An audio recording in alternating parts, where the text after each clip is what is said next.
कर्मों की गति समझने के बाद सफलता जल्दी मिलेगी। कर्मों की गति समझने के बाद सफलता जल्द मिलेगी। जैसा कर्म करोगे वैसा ही फल प्राप्त होगा। ये कहावत हम सब ने बहुत बार अपने जीवन में सुनी होगी, लेकिन क्या सच में आप दिल से मानते हैं कि अच्छे कर्मों का फल अच्छा ही होता है? अंदर से कोई स्पष्ट उत्तर नहीं आ रहा होगा, क्योंकि हम अपने आसपास ऐसे बहुत से लोगों को देखते हैं जो जीवन भर अच्छे कर्म करते रहते हैं, लेकिन इसके बावजूद उन्हें अच्छे फल प्राप्त नहीं हो पाते। एक नौजवान कड़ी मेहनत करता है किसी परीक्षा में पास होने के लिए, लेकिन उस परीक्षा के परिणाम में उसे निराशा ही हाथ लगती है। तो इससे तो यही सिद्ध होता है कि जिन महापुरुषों ने ऐसा कहा है कि अच्छे कर्मों का फल अच्छा ही होता है, या तो वो महापुरुष गलत थे या फिर हम कर्मों का लेखा जोखा समझ ही नहीं पाते। पर चिंता मत करिए, क्योंकि आज की कहानी सुनने के बाद कर्मों के बारे में आपकी सोच, आपकी दृष्टि एकदम स्पष्ट हो जाएगी। कहानी को आखिर तक जरूर सुने, तभी आप अच्छी तरह समझ पाओगे। पुराने समय की बात है। किसी गांव में राकेश और भोला नाम के दो भाई रहते थे। पूरा गांव जानता था कि वो कहने को भाई थे, लेकिन भाई जैसा प्रेम उन दोनों में नहीं था। और भोला से वो बहुत तेज और चालाक था। उसने भोला के हिस्से में आने वाली खेती बाड़ी की जमीन भी खुद हड़प ली थी। इसीलिए भोला के परिवार को बड़े ही कष्ट के दिन झेलने पड़ रहे थे। भोला की पत्नी अक्सर बीमार रहा करती थी और उसके पास उसके इलाज तक के पैसे नहीं थे। लेकिन अपने भाई से विपरीत भोला बड़े ही शीतल स्वभाव का इंसान था।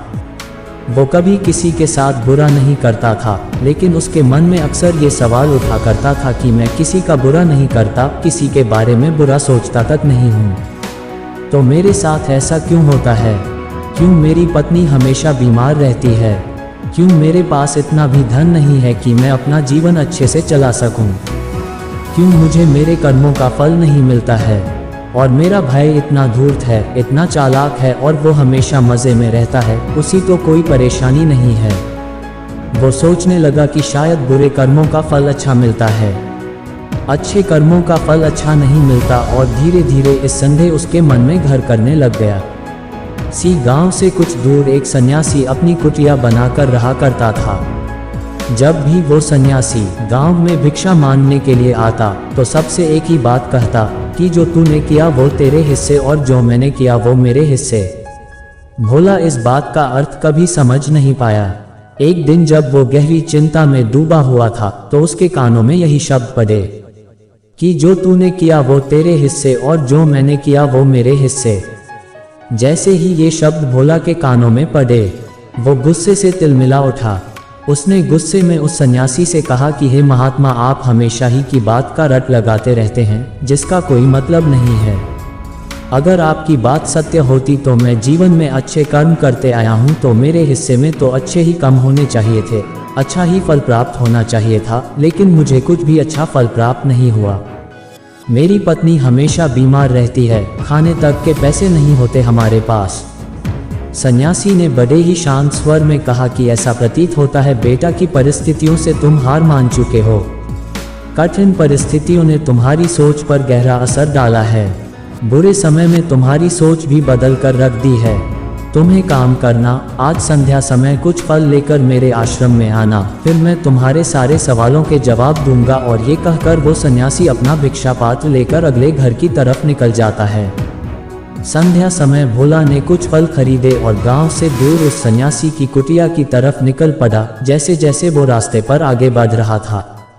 अगर आप इस स्टोरी को सुनना चाहते हैं तो नीचे वीडियो पर क्लिक करके सुन सकते हैं। उसे अथाह शांति का अनुभव हो रहा था, क्योंकि रास्ता गांव से दूर था, इसीलिए उसमें कोई हलचल नहीं थी। बस रास्ते में जगह जगह कुछ लंगूर और बंदर दिखाई दे रहे थे। भोला के मन में आया कि वो कुछ पल उन बंदरों और उन लंगूरों को खिला दें, लेकिन फिर उसने सोचा कि अगर मैं फल लेकर सन्यासी के पास नहीं गया तो मेरे सवालों के जवाब मुझे नहीं मिलेंगे। इसीलिए बंदरों से वो फल बचाता हुआ उस सन्यासी की कुटिया तक पहुंचा। जैसे ही भोला उस कुटिया में पहुंचा, वैसे ही सन्यासी बोल पड़ा, अगर मन में था तो ये फल खिला क्यों नहीं दिया बंदरों को? ये सुनकर भोला आश्चर्यचकित रह गया। सन्यासी को कैसे पता चला कि उसके मन में बंदरों को फल खिलाने की इच्छा उठी थी? उसने पूछा कि महात्मा आपको कैसे पता कि मैं बंदरों को फल खिलाना चाहता था। सन्यासी ने बड़े ही शांत स्वर में कहा कि जरूरी यह नहीं है कि मुझे कैसे पता चला, हम तो सन्यासी हैं, सबके मन की बात पढ़ लेते हैं। जरूरी ये बात समझना है कि जिस तरह एक बछड़ा हजारों गायों के बीच अपनी माँ को ढूंढ लेता है, उसी प्रकार कर्म अपनी कर्ता को ढूंढ ही लेता है। ये कर्म मेरे हाथों ही होना लिखा था। और ये कहकर सन्यासी ने उसके हाथ से फल लिए और बंदरों को खिलाना शुरू कर दिए। भोला इस बात का मतलब समझ नहीं पाया, इसीलिए उसने उस सन्यासी से सवाल किया कि महात्मा, मैं आपकी बात का आशय समझ नहीं पाया, कृपया करके मुझे अज्ञानी को इसका मतलब समझाने की अनुकंपा करें। सन्यासी ने बड़े शांत स्वर में कहना शुरू किया कि बेटा, मनुष्य को हमेशा यही लगता है कि वही करने वाला है, वही करता है और वही कर्म करेगा।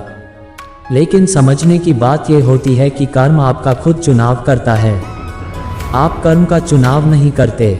अगर आप किसी कर्म को करने के योग्य है तो हजारों लोगों के बीच में से कर्म आपको अपने आप ढूंढकर निकाल लेगा। इसीलिए योग्य बनने पर ध्यान दो, कर्म करने पर ध्यान मत दो। अगर तुम सिर्फ कर्म करने पर ध्यान दोगे तो कभी योग्य नहीं बन पाओगे। योग्य बनने के लिए जिन कर्मों की आवश्यकता होती है, पहले उन छोटे छोटे कर्मों को करना शुरू करो, और जब तुम योग्य बन जाओगे तो बड़ा कर्म, या कहें कि मुख्य कर्म, या फिर जिस कर्म के लिए तुम बने हुए हो वो कर्म तुम्हारे पास खुद चलकर आएगा। उदाहरण के लिए तुम इन बंदरों को देखो। इन बंदरों ने छोटे छोटे कर्म करके पैडों पर चना सीखा, गुलाटियां लगाना सीखा, और इसी प्रकार छोटे छोटे कर्म करते हुए ये मुझ तक पहुंच गए, और मुझ तक पहुंचने के बाद इनके पास इनका खाना खुद ही पहुंच गया। इसीलिए अपनी रोजमर्रा की जिंदगी में छोटे छोटे कर्म करते हुए अपने आप को योग्य बनाते जाओ, और जब तुम योग्य बन जाओगे तो अपने आप बड़ा लक्ष्य तुम्हें प्राप्त हो जाएगा।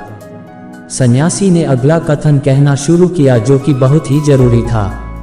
ध्यान लगाकर सुनना, अगर तुम योग्य बनने के लिए कर्म नहीं करोगे तो दूसरे लोगों के कर्म भी तुम्हें प्रभावित करने लगेंगे। उदाहरण के लिए तुम्हारी पत्नी कई दिनों से बीमार है। तुम अक्सर यही सोचते हो कि मुझे किन कर्मों की सजा मिल रही है, लेकिन समझने की बात यह होती है कि तुम्हारी पत्नी बीमार अपने कर्मों की वजह से है, तुम्हारे कर्मों की वजह से नहीं है। तुम्हारे कर्म तो अच्छे हैं, लेकिन क्या पता तुम्हारी पत्नी के कर्म अतीत में अच्छे ना रहे हों, जिसकी वजह से वो बीमार हो गई हो, और तुम्हारी पत्नी के कर्मों की वजह से तुम्हें भी दुख झेलना पड़ रहा है। और इसी प्रकार बहुत से मनुष्य अपने बच्चों की वजह से, अपने परिवार की वजह से, इन सब की वजह से खुद दुख झेल रहे होते हैं। लेकिन ज़रा सोचो, अगर तुम योग्य होते तो तुम अपनी पत्नी का खुद इलाज करवा पाते, उसकी बीमारी दूर करवा पाते, और क्या पता अगर तुम योग्य होते तो तुम्हारा किसी दूसरी स्त्री के साथ विवाह हुआ होता जो स्वस्थ होती, लेकिन तुम योग्य नहीं थे, इसीलिए तुम अपनी पत्नी की वजह से खुद दुख झेल रहे हो। अगर तुम योग्य बन जाओगे तो दूसरे लोगों के कर्म तुम्हें प्रभावित नहीं कर पाएंगे। सन्यासी ने भोला को चेतावनी देते हुए कहा कि याद रखना भोला, आपको वो नहीं मिलता जो आप चाहते हो, बल्कि वो मिलता है जिसके आप योग्य हो। इसीलिए अपनी योग्यता को बढ़ाने पर काम करो, उसके लिए कर्म करो, कर्म का फल पाने के लिए कभी कर्म मत करो। भोला ने सन्यासी से हाथ जोड़कर एक सवाल पूछा कि महात्मा, मुझे ये बताने की अनुकंपा करें कि मैं अपनी योग्यता किस प्रकार बढ़ा सकता हूँ ताकि मेरा मुख्य कर्म मुझको खुद ढूंढ सकें। सन्यासी ने बड़े ही शांत स्वर में कहना शुरू किया कि बेटा, इसके लिए बड़े ही सरल सरल उपाय होते हैं। सबसे पहला उपाय है कर्म करके भूलते जाओ। तुम जो भी कर्म कर रहे हो, अपने योग्य बनने के लिए उस कर्म को करने के बाद भूल जाओ। ये मत सोचो कि उससे तुम्हें क्या प्राप्त हुआ। इसीलिए कहा जाता है कि कर्म करो, फल की चिंता मत करो। अगर तुम फल की चिंता करोगे तो वास्तविकता में तुम कर्म कर ही नहीं रहे होंगे।